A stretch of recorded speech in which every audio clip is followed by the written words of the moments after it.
Nagluto kami ni Misis ng adobong sitaw. Ito na muna ay nagprito kami ng tokwa na ginayat ng maliliit.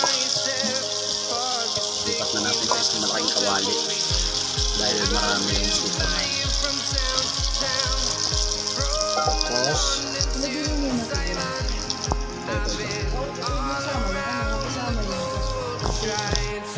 sunod ay mag-gigisa naman kami ng bawang, sibuyas, tapos sa ginaba na ginayat din ng maliliit.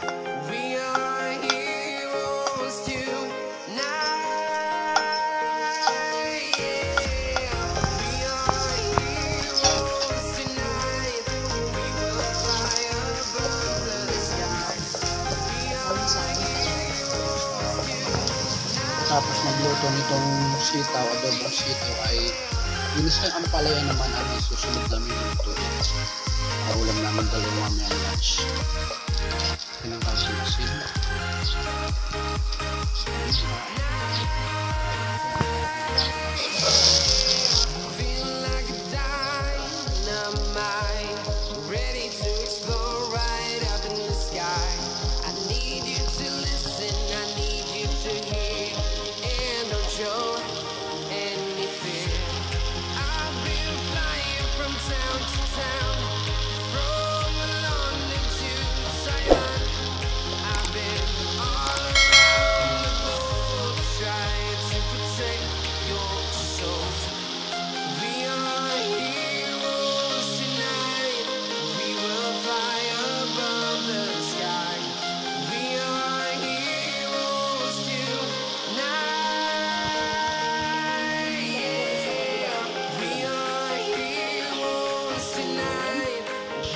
Yung nasa-vlog din namin dati na maliit pa siya, may malaki na.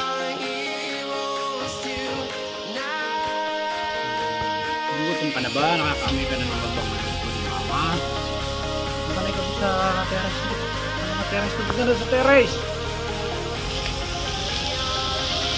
Ganda ko ito dito.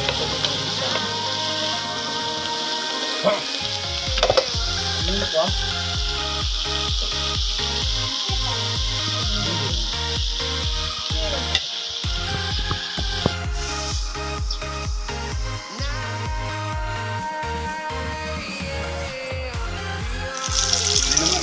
Prito ulit tayo ng tokwa hanggang naman sa ating isang Ampalaya. Aside lang natin yung pritong tokwa. Pabigyan daan naman ang pagigisa ng bawang, sibuyas, kamatis at sili para sa ating pangalawang putahe, ang isang Ampalaya. Walang ubos ang gulay namin dito mga busing. Bukod dun sa tanim namin sa likod, ang mga mustasa at pechay. Tapos yung sitaw ko ay bago pa lang tumutubo. Itong lugar namin ay daanan ng mga magsasaka. Marami sila buong tanim doon sa bundok. Yung pagkakababa nila dadaan dito yung mga kaibigan namin. Nag-aabot ng mga gulay katulad ng ayote, ampalaya, alabasa, patula at kung ano-ano pang mga produkto nilang gulay doon. Hindi naman pinapabayaran dahil may mga kaibigan namin na sa tulong sa kabilang bahay pa. Kaya walang ubos ang aming gulay dito. Nananawa ka sa gulay. Lalo na pag nagtubuan at aalihin ang aking mga halaman dito sa paligid. Bibili lang kami ng tuyo, pang back up, chicken. Hindi naman kami mahilig sa pork masyado. Minsan-minsan lang. Ito na, nilagyan ng Misis yung ampalaya. Luglog pa nga pala. Babato mo pa. Tapos sa mga ito, lulutuin ko naman yung pambakot na tuyo. Nakagluto na nga pala ako ng kanin kanina.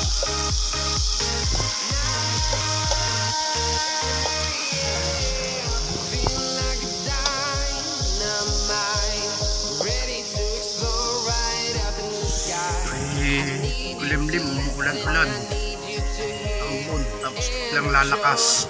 Ito nga pala yung puno ng nara dito sa harapan ng bahay.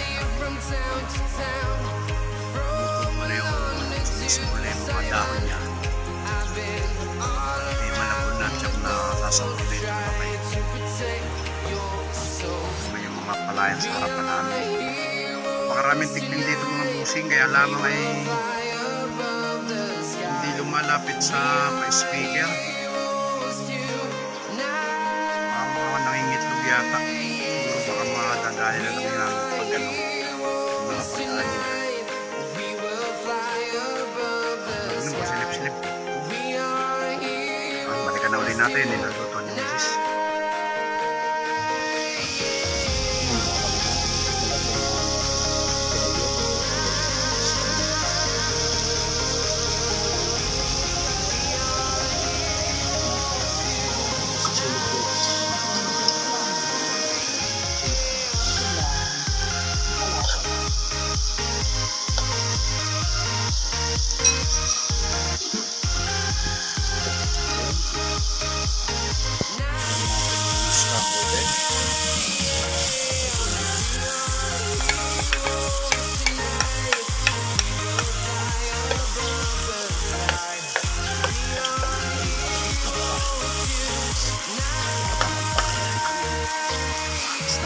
I've been flying from town to town, from London to Taiwan. I've been all around the globe trying to Tuyo. protect your Maliliit na soul. tamban ito. Yan rin pang backup.